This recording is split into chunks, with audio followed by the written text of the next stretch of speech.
S'il te faut supporter les injustices, console-toi, la véritable tristesse, c'est de commettre des injustices, disait François Dessalles. Mesdames, Messieurs, bonsoir. Très heureux de vous retrouver ce mercredi 26 mars de l'an de grâce 2014 pour une nouvelle édition de Kiosque Africain. Analyser, décrypter l'information qui a été relayée par nos confrères de la presse écrite africaine, c'est notre devoir. Ce soir également, nous allons nous jeter dans le même exercice pour m'accompagner Raoul Pépin Benabena. Bonsoir Raoul. Bonsoir Steve Jocelyn-Gos, bonsoir également à nos téléspectateurs qui nous suivent en ce moment. Vous l'avez si bien dit et répété tout au long de vos 2 minutes d'introduction que nous sommes là pour le même exercice. Alors nous allons nous atteler à décrypter et analyser les meilleures unes de la journée. La nourriture de l'esprit, c'est l'information. Quand cette information manque, on parle de constipation mentale. Par conséquent, on s'accroche aux rumeurs, à un langage ordurier, cartiésard et bien d'autres choses qu'on ne saurait ici. Mesdames, Messieurs, vous le savez déjà, la connaissance c'est le pouvoir et Afrique Média, notre devoir, c'est de vous informer 24 heures sur 24. Passons déjà à la première une avec Iwaku, les voix du Burundi.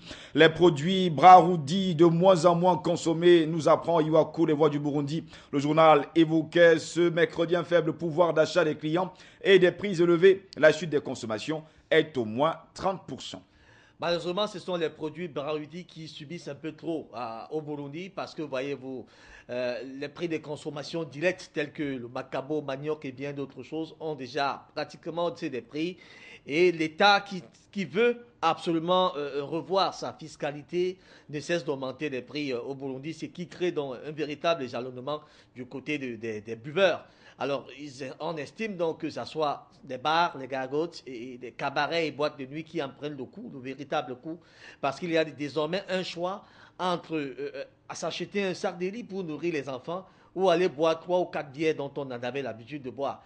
Vous allez donc voir que dans une enquête qu'a menée Waku, les voix du Burundi, révèle donc que certains gérants de bars se rendent effectivement compte que les bars sont davantage fermés, il n'y a plus de clients parce que ceux qui en buvaient 3 4 se réduisent à une seule bière. Aujourd'hui, les produits, ces sociétés qui livrent ces boissons viennent pratiquement leur donner un crédit maintenant parce qu'il n'y a plus moyen de payer directement. Tout ceci est renvoyé sur le fait que le coût de la vie devient très élevé, les impôts augmentent chaque jour et cela a un coût direct sur les produits de première nécessité. Est-ce que ce n'est pas une très bonne politique, en tout cas pour nos amis du côté du Burundi, qui veulent aujourd'hui augmenter les prix sur les bières et surtout un peu réduire, en tout cas, les prix sur les produits alimentaires? En réalité, ça devrait être une bonne politique si uniquement c'était des produits de bière qui auraient augmenté. Mais vous allez voir que les produits même de consommation sont également augmentés. Donc c'est une politique générale qui touche pratiquement toutes les filières de l'agriculture, de la brassiculture et bien d'autres choses. Donc en réalité, c'est le fait de l'augmentation du coût de la vie à travers les augmentations de certains produits de première nécessité sur le marché qui entraîne également les augmentations des bières dans les gargotes. Donc en réalité, c'est une mesure prise par le gouvernement qui dérange plus ou moins les populations et surtout les buveurs qui ne vont plus boire comme ils en avaient l'habitude. En tout cas, c'est une information qui nous vient tout droit du Burundi avec Iwako qui nous fait comprendre qu'en fait, depuis un bon bout de temps, on parle de la chute des consommations qui est aujourd'hui à au moins 30%. On parle des bars, des snack bars, des gargotes et sans oublier des boîtes de nuit qui aujourd'hui, la bière a énormément augmenté, mais pas seulement la bière, pas seulement les produits Braroudi, mais également les produits de première nécessité tels le riz, le maïs, le sorgho, le lait Tout et à fait. surtout le sucre du côté du Burundi. Cette information était à lire dans les colonnes du quotidien burundais Iwaku, Les les voix du voix Burundi. du Burundi. La nouvelle tribune, nous sommes là du côté du Bénin qui nous parlait de la marche pacifique des travailleurs, une monumentale victoire à l'actif des centrales syndicales, titrait la nouvelle tribune qui nous apprenait que plusieurs Béninois de toutes couches sociales sont descendus dans les rues de Cotonou pour réclamer la liberté. En tout cas, cette date du 25 mars Restera dans les 2014 mémoires. va entrer dans l'histoire du peuple béninois. Rappelez-vous, après cette marche du 27 décembre 2013 qui a été très sanglante, qui a été réprimandée par la police, il y a eu pratiquement du sang qui a coulé. Il n'y en avait plus eu d'autres marches depuis fort longtemps. Et la marche d'hier a été baptisée une marche de victoire. Parce que le peuple béninois est sorti pour réclamer sa liberté. Ils étaient donc de toutes les couches sociales. Social, exact. Vous avez des étudiants, Les travailleurs, la société presque civile, tout le monde y était. les Les Bayam fonctionnaires, Salam, tout si le vous monde. voulez bien, les revendeurs et bien d'autres étaient pratiquement en branle pour dire à M. Boni Yayi, nous voulons le départ de M. le préfet de la ville de Cotonou et de M. le commissaire de cette ville. Parce que rappelez-vous, c'est ces deux hommes qui ont orchestré des massacres sanglants le 27 décembre 2013 et cela a été du jamais vu dans l'histoire du Bénin, une revendication qui a été repoussée de la plus forte manière par les forces de sécurité et leurs préfets. Alors ces populations n'ont jamais oublié cette date et elles ont tout simplement remis ça à plus tard. Et plus tard, là, c'était hier où la marche était exactement pour objectif demander au président béninois de faire partie du préfet de Cotonou et son commissaire. On parle beaucoup trop ces dernières semaines des marches syndicales du côté de Cotonou au Bénin. On parle énormément des personnes, pour ne pas dire des Béninois, qui descendent dans la rue pour réclamer plusieurs choses. On parle également de l'augmentation des salaires des fonctionnaires, l'augmentation des salaires des magistrats, l'augmentation des salaires justement des revendeurs. On parle pas mal de choses aujourd'hui. Est-ce que le président béninois Thomas Boni Yayi est toujours resté en tout cas dans un silence inouï à se poser vraiment des questions et surtout à pousser vraiment la chair de poule? Non, on va d'abord remarquer que c'est l'expression d'une véritable démocratie. Lorsque le peuple est constamment en mouvement et le peuple est toujours en train de réclamer ce qui est de son droit. Donc, c'est l'expression d'une démocratie vivante. Sauf qu'on voit parfois des dérapages qui viennent soit des pouvoirs publics, soit des forces de l'ordre, soit même de ceux qui réclament, parce qu'il y a des débordements. N'oubliez pas qu'à l'intérieur de cette réclamation, il y a souvent des vandales qui s'infiltrent et commettent des actes malheureusement qui doivent être réprimandés de la forte manière. Mais il faut dire que le Bénin, qui a toujours été reconnu quand même comme une véritable démocratie en Afrique, n'oubliez pas que c'est l'un des pays où la démocratie a vu le jour et où la démocratie a pris vraiment son envol. Même si aujourd'hui le président Boni Yayi semble être en difficulté par des faits de réclamations diverses qui viennent de toutes les couches de la société, mais l'histoire retiendra que le Bénin reste un bon pays, un grand pays dans En l'histoire tout de la cas, un démocratie. grand pays démocrate. On sait également que lorsque le président béninois Thomas Boni Yayi est arrivé au pouvoir, il a augmenté les salaires des fonctionnaires. Voilà. Et on sait également qu'il y a pas mal de choses qu'il a améliorées dans le quotidien des Béninois. Et comme le lisait la Nouvelle Tribune, marche pacifique des travailleurs, une monumentale victoire à l'actif des centrales syndicales, titrait déjà la Nouvelle Tribune dans sa parution de ce mercredi qui nous apprenait que plusieurs Béninois de toutes les couches sociales sont descendus dans les rues de Cotonou pour réclamer leur liberté. Alors Steve, il faudra quand même rappeler que le président boninois est jusqu'ici le seul à avoir dit ouvertement qu'il ne va pas revenir en 2015. Ça, c'est du jamais vu dans l'histoire de la démocratie. En tout cas, c'est déjà une très belle nouvelle qui nous vient du côté du Bénin où M. Thomas Boni Yayi a décidé de ne pas revenir pour un autre mandat en 2015. Tout à fait. Ce n'est pas le cas, en tout cas, comme on le voit un peu partout sur le continent noir. Où les chefs d'État cherchent plutôt à modifier la constitution pour se représenter. Oh, on insiste, on persiste et puis on signe avec la dernière énergie. L'information était en tout cas à retrouver dans les colonnes du quotidien béninois. La Nouvelle Tribune. Nous faisons un tour du côté du Sénégal. Nous sommes toujours en Afrique de l'Ouest avec le quotidien Le Soleil. On parle de la deuxième année de Macky Sall. Le Soleil parlait des chemins de l'espoir. Le journal qui dressait le bilan de son action en 2 ans révèle un état modeste prôné par Macky Sall et qui soit aux antipodes de la flamboyance du régime précédent. En réalité, le Soleil fait bien de mentionner que le 4e président sénégalais est un homme modeste qui s'emploie à replacer l'action étatique au centre même des préoccupations citoyennes. C'est un Macky Sall pratiquement en mouvement depuis 2 ans et qu'il est élu au Sénégal, un Macky Sall qui vient redonner du goût au mouvement politique à travers ce qu'ils ont appelé eux-mêmes la reconstitution, ça veut dire les réformes constitutionnelles dont il vient de mettre en branle et qui chevauchent un certain nombre de débats sur la scène politique et même la société civile.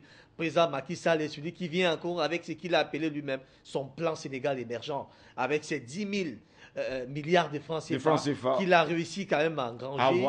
Parce qu'aujourd'hui, il faut quand même parler de 14 000 milliards de francs CFA voilà. qu'il a pu avoir. Vous voyez donc, il est arrivé avec une énergie, avec une vigueur d'esprit, avec une ouverture dans la transparence du jeu démocratique et dans la transparence de la gestion du peuple.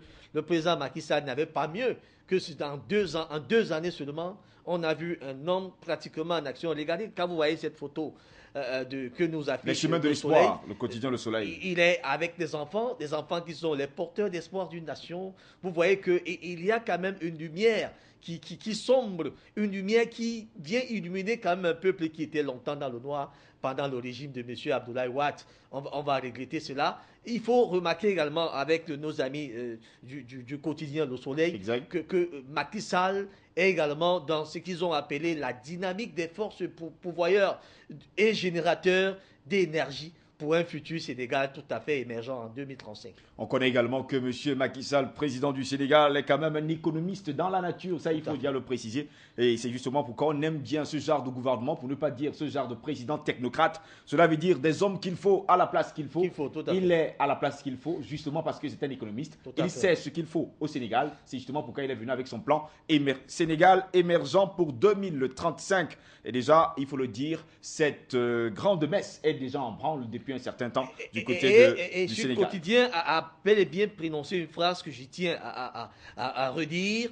Il a réussi à donner un gros coup de vent dans la fourmilière politique de son pays en traquant des gestionnaires véreux et en remettant sur les brèches la réduction du train de vie.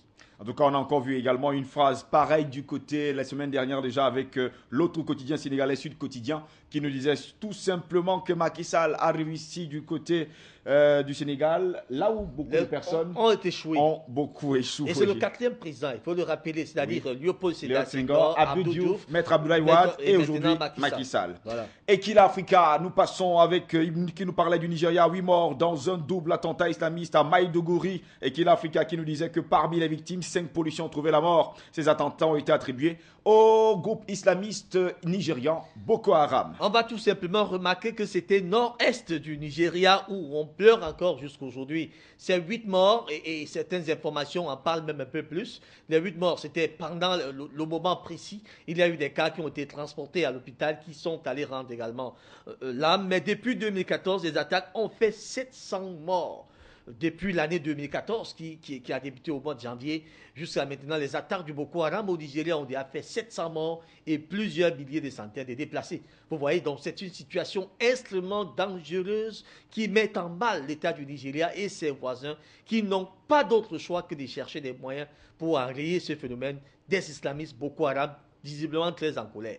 Raoul Pépin Bena, il y a également une autre polémique qui naît autour de ce groupe islamiste Boko Haram. La plupart des gens et la plupart des observateurs disent tout simplement qu'il y a d'autres personnes autour de ce mouvement qui ne font pas partie du Boko Haram, mais qui font également des actions et profitent en tout cas pour mettre devant de la scène le groupe islamiste Boko Haram. C'est fort possible, mais les informations que nous avons, c'est que le groupe a plutôt été renforcé par certains islamistes venant du Soudan et du Niger. Donc ça devient pratiquement une secte extrêmement dangereuse qui est capable de mettre en mal toute l'Afrique. Donc il faut donc que les États qui sont concernés aujourd'hui, et même les États qui ne sont pas concernés directement, prennent le mal tel qu'il faut le prendre pour enrayer rapidement cette situation qu'il faut le dire, menace même déjà le Cameroun. Oui, on va le voir tout à l'heure. Déjà, l'information était à retrouver dans les colonnes de Ekila Africa qui nous disait Nigeria, 8 morts dans un double attentat islamiste de Maïdougouri. Ekila Africa, dans sa parution de ce mercredi 26 mars 2014, nous disait que parmi les victimes, 5 policiers ont trouvé la mort. Ces attentats ont été attribués au Boko Haram. Et comme le disait Raoul Pépin Bena, on compte déjà 700 morts, bien sûr, du côté de ce groupe islamiste.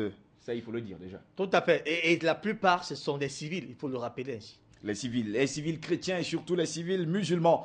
Direction la Côte d'Ivoire avec Soir Info transféré à la CPI, la Cour pénale internationale. Blé Goudé mélange le climat politique en Côte d'Ivoire, nous disait Soir Info dans sa parution de ce mercredi. Le journal parlait du silence assourdissant du président de l'Assemblée nationale ivoirienne, Guillaume Soro. Il y a toujours ce rapport, cette approche entre Blé Goudé et Guillaume Soro. Vous voyez, Soir Info fait bien de s'étonner du silence.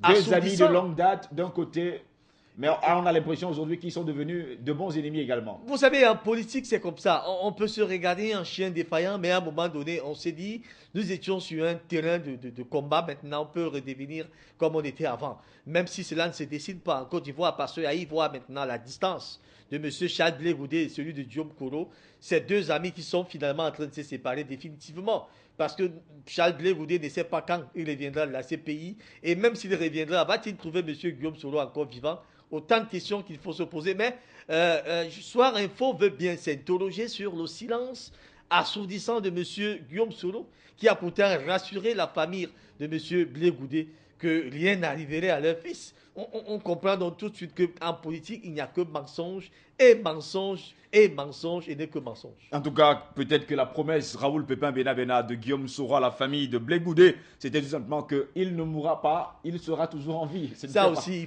il faut bien le savoir. Est-ce que Blé Goudé, est-ce que Guillaume Soro est un dieu pour nous dire qu'il ne mourra pas? Est-il sûr que lui-même a encore 2 jours? Ça aussi, c'est autant de questions qu'il faut se poser. En tout cas, sa promesse était simple et claire. Il ne lui arrivera rien à M. Blé Goudé, malheureusement. Cet homme a été transféré du côté de la Cour pénale internationale, du côté du Pays-Bas, où il va retrouver son mentor, l'ex-chef d'État ivoirien Laurent Koudou Gbagbo. Et il sera devant le juge demain.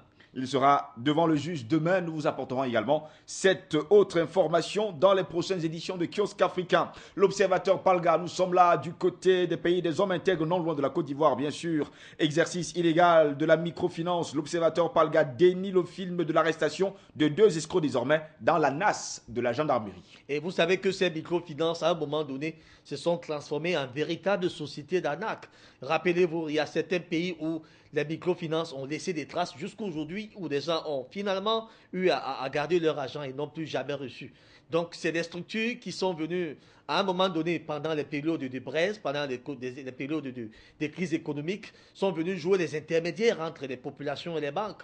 Parce que, ayant un peu de moyens, pouvant directement servir pour les besoins immédiats, on a trouvé une certaine crédibilité à ces microfinances. Mais plusieurs sont arrivés maintenant par des esprits malins, de manière à engranger des recettes et partir. On a vu des microfinances qui ont fermé et on ne sait plus quelle est la direction qu'elles ont eu à prendre. Au Burkina Faso, c'est donc un phénomène qui est très attentif et dont l'État s'attelle à veiller de la plus belle manière. Et vous voyez donc ces escrocs qui tombent malheureusement dans les nasses de la gendarmerie. Il faut que d'autres pays prennent un exemple sur lui et contrôlent de près ce mouvement. En tout cas, le mouvement des microfinances sur le continent noir, comme vous le disiez, très dangereux. Très dangereux en tout cas, comme vous le dites, parce que d'après les informations que nous avons recueillies, plusieurs microfinances ont fermé depuis les années 2000. On en compte aujourd'hui près de 154 qui ont fermé. Ça, il faut le dire, cela dit que c'est trop, en fait, sur le continent noir. C'est un peu trop. C'est justement parce que ces microfinances même n'avaient pas reçu des agréments. Des agréments. Il y en a beaucoup qui fonctionnent sur le régime de la tolérance et attendent à un moment donné que les agréments arrivent. Malheureusement, avant que ces agréments arrivent, ces microfinances ont déjà fui. Et plusieurs, d'ailleurs, des responsables de ces microfinances partent souvent, prennent la poudre d'escampette avec l'argent du contribuable. Avec une cagnotte énorme en termes de milliards de francs CFA. En termes de milliards. Et c'est justement le cas aujourd'hui du côté du Burkina Faso, le pays des hommes intègres, comme l'apprenait l'observateur Palga. Exercice illégal de la microfinance. L'observateur Palga dénie le film de l'arrestation de 2 escrocs désormais dans la NAS de la gendarmerie. On espère tout simplement que le système financier des microfinances sera bien sûr tout à fait contrôlé par les États africains. Absolument. Journal de Bangui, nous sommes là en Centrafrique. RCA organiser des élections honnêtes et transparentes, c'est le but recherché par le président de l'autorité nationale des élections en Centrafrique, selon le journal de Bangui, Dieudonné Kombo Yaya, et ses membres s'y emploient dans ce sens. Alors la grande interrogation, c'est de savoir, est-ce le moment de parler des élections en République centrafricaine? Ça, c'est la grande interrogation. Quand on sait que de jour en jour, la situation s'empire. Qu'on compte.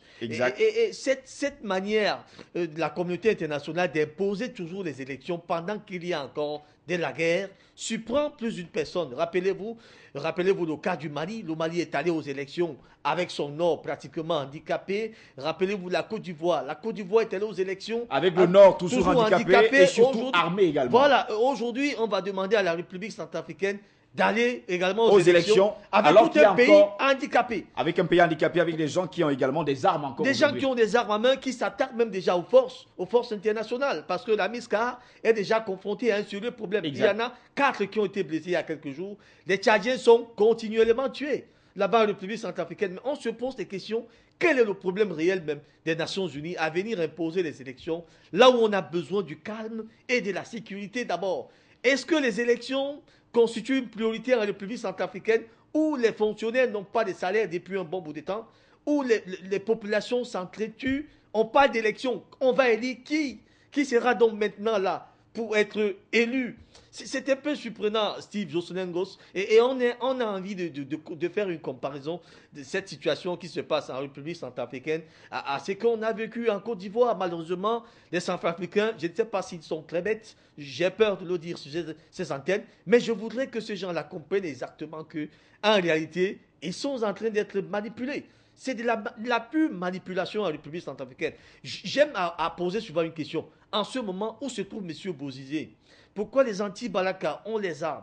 C'est des questions que je pose et qui devraient en principe susciter votre réflexion.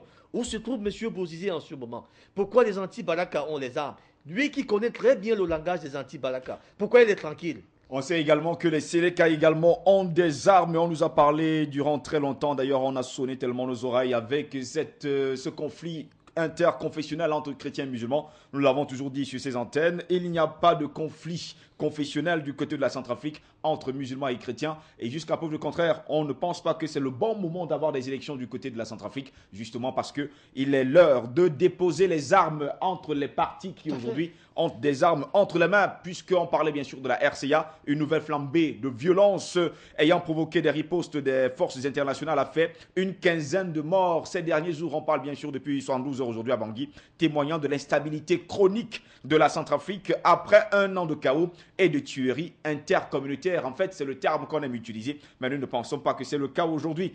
Ce n'est pas la chose à dire du côté de la RCA et je pense que la présidente de transition, Mme Catherine Samba-Panza, est en train de tout mettre en œuvre pour pouvoir mettre tout le pays vraiment dans la bonne raison, c'est-à-dire dans le calme. Elle essaie de faire ce qu'elle peut.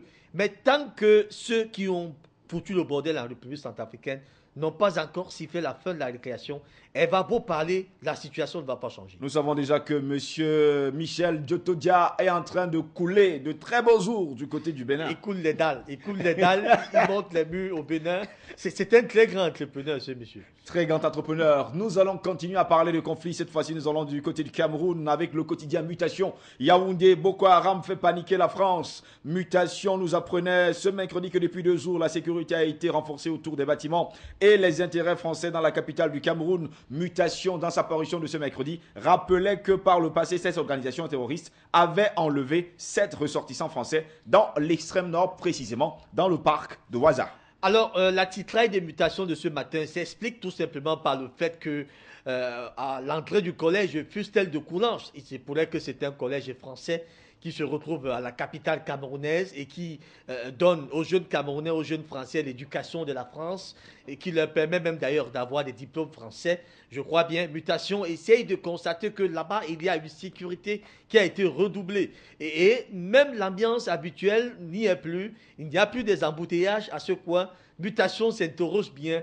Pourquoi autant de discipline et de sécurité? Alors, d'après les sources recueillies par Mutation et qui viennent certainement de l'ambassade de France, il se pourrait que la France est sous le viseur du Boko Haram qui veut déjà passer à la vitesse supérieure. Alors, les Français savent très bien que dans le Cameroun, 7 de leurs ont déjà été enlevés dans l'extrême nord. C'est un vent qui dit qu'il peut y avoir des infiltrés à Yaoundé. Alors, il faut commencer par préserver les enfants.